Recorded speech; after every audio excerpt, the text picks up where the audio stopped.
Hello my lovely viewers, welcome back to my channel beauty blogs. তো guys, সবাইকে good morning না good evening না good night.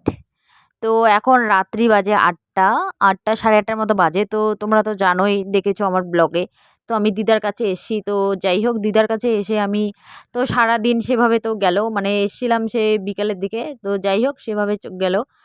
আর এখন হচ্ছে রাত্রেবেলা। তো এখন আমি রান্নাটা চাপিয়ে দিলাম। আর মা পাঠিয়েছে বাড়ি থেকে কই মাছ। তো 3টে বড় বড় কই মাছ দিয়েছে। তো দিদা গেছে বাইরে মাছটা মানে পরিষ্কার করে আনতে, ধুয়ে আনতে।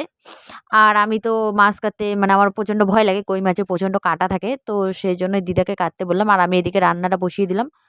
আর রান্না করব কড়াইতেই, কড়াইতেই ভাতটা বানাবো, কড়াইতেই সবজি বানাবো। আর এদিকে মানে কি বলবো, মানে খিদাও লেগে গেছে, কারণ বাড়ি থেকে বের হয়েছি আমি সেই সকালের দিকে। তো না, সকালের দিকে খেয়েছি ঠিকই, কিন্তু বের হইনি সকালে, বের হয়েছি দুপুরের দিকে। এখানে পৌঁছেছি বিকেলবেলা। আর মানে সকালবেলায় সেই ভাত খেয়েছিলাম 11টার দিকে। তো প্রচণ্ড খিদেও পেয়ে গেছে। তো ভাইয়ের সাথেই তো আসলাম। আর তারপরে এদিকে আলু সিদ্ধ দিয়েছি, বেগুন ভর্তা দিয়েছি। আর এদিকে কই মাছ ফুলকপি আলু দিয়ে একটু মানে হালকা ঝোল ঝোল করেছি। আর কড়াইতেই ভাতটা বানিয়েছি। তো এই যে দিদাকে দেখালাম, দিদাকে দেখো তোমরা সবাই। আর আমরা এখন খেতে বসে গেছি, প্রচণ্ড খিদে লেগেছে। তো দিদাও খায়নি সারাদিনে। সারাদিনে মানে এদিকে কাজ করতে করতে দিদাও আর খাওয়ার টাইম পায়নি, চিড়া খেয়েছিল বলে দিনের বেলা শুনলাম।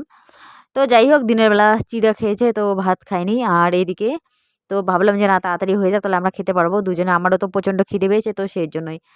তো এদিকে আলু সিদ্ধ, বেগুন ভর্তা আর কই মাছের ফুলকপি আলু দিয়ে একটা হালকা পাতলা ঝোল। তো যাই হোক, তোমরা দেখলে ব্লগটা কেমন লাগলো অবশ্যই জানাবে।